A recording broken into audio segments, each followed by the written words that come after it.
Hi, this is Krista from Crafty Canada Studio. Today I'm going to show you how I made this Happy Mother's Day flower box using the xTool machine. I created this box file and put it in an SVG. The entire file is set at 289 by 267. This is how all the pieces will open up within your program.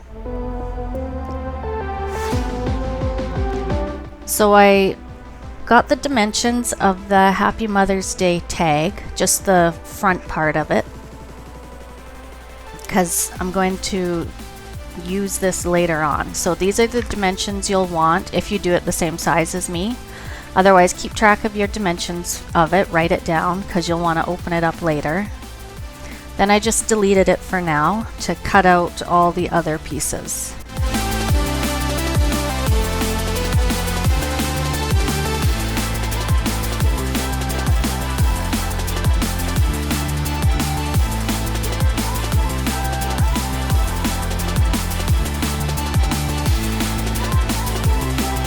So I cut the back part of the tag and just left out the front part with the Happy Mother's Day text on it. So now I've opened up the front of the tag, set it to engrave. Make sure you hit that fill button, otherwise it's only going to outline the words. Engrave it first. Once your engraving is finished, then go back, set it to cut. So it'll cut out the entire tag for you. And make sure you delete that text before you do your cut, otherwise it'll want to cut those words out. So here I have all my pieces,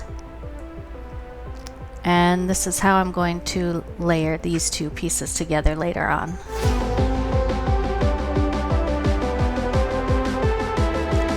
So I'm using a clear coat water-based Varathane. I'm just going around the outer edges of all the pieces just to lock in all that burn so it doesn't smear later when I paint the pieces. And then I just used a latex paint and did a white on them. I didn't get super heavy with it just because I kind of wanted that rustic look still. So I was okay if the wood showed through a bit. And then for the bottom of the tag, I chose this lilac color to paint it. You don't have to worry too much about the center of the tag because it's going to be covered up by the top piece anyways. And then for the Happy Mother's Day part, I created kind of my own stain using a dark brown and a light tan color. I added some water to it just to really thin it out, to make it more like a stain. And then I just used a paper towel to rub it on the front.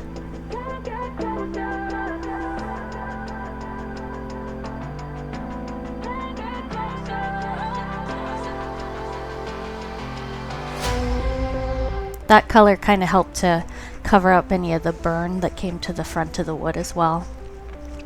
So to put my pieces together of my box, I used a crazy glue. Be very careful. I tend to stick my fingers together when I use this stuff. I started with my front bottom panel, and then I did my two sides. I had these little blocks of wood I just kind of shoved in there for a second just to help keep it all square until I got some pieces glued together.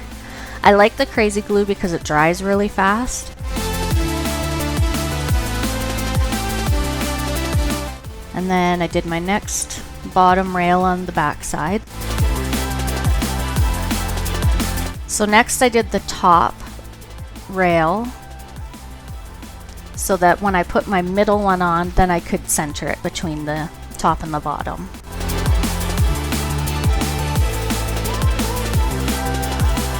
And just scrape off any little bits of glue with something else, not your fingers. And then I did the same thing on the back.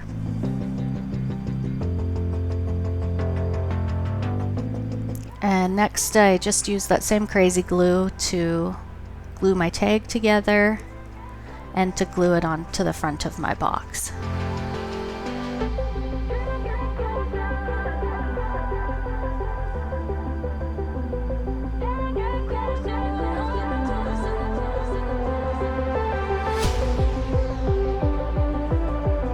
Next I got this green floral foam from the Dollar Tree, and I just cut it all to size to fit inside my box.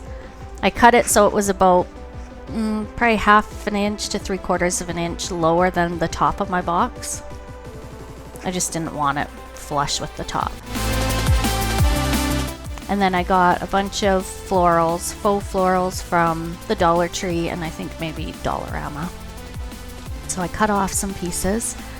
I did some short, like I think these are boxwoods they're called.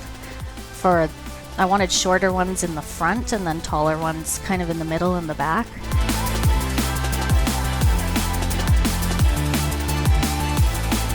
And then I just started sticking them all in wherever I wanted them. Dollar Tree actually gets a really nice assortment of faux flowers. I really like the colors and all the different styles. And the cattails back there I think are so cute.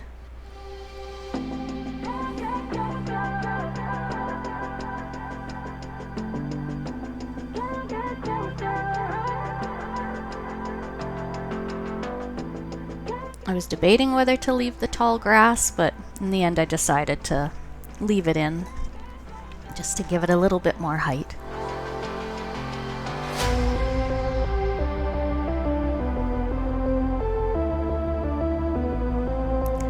So then I thought it would be fun to put some feet on the bottom of my box, so I had these half beads, half wooden beads.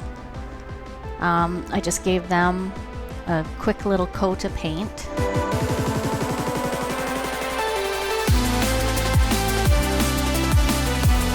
They were kind of hard to paint. Maybe there's an easier way, but I don't know what it is. And then I just used that same crazy glue just to glue them onto the bottom.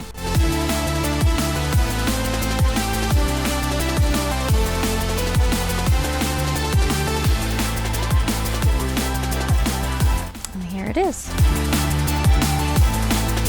I hope you liked this tutorial. There will be a 20% off coupon link down below, available at my craftycanadastudio.com shop and my Crafty Canada Studio Etsy shop as well for the SVG to this box. Thanks for watching. Bye.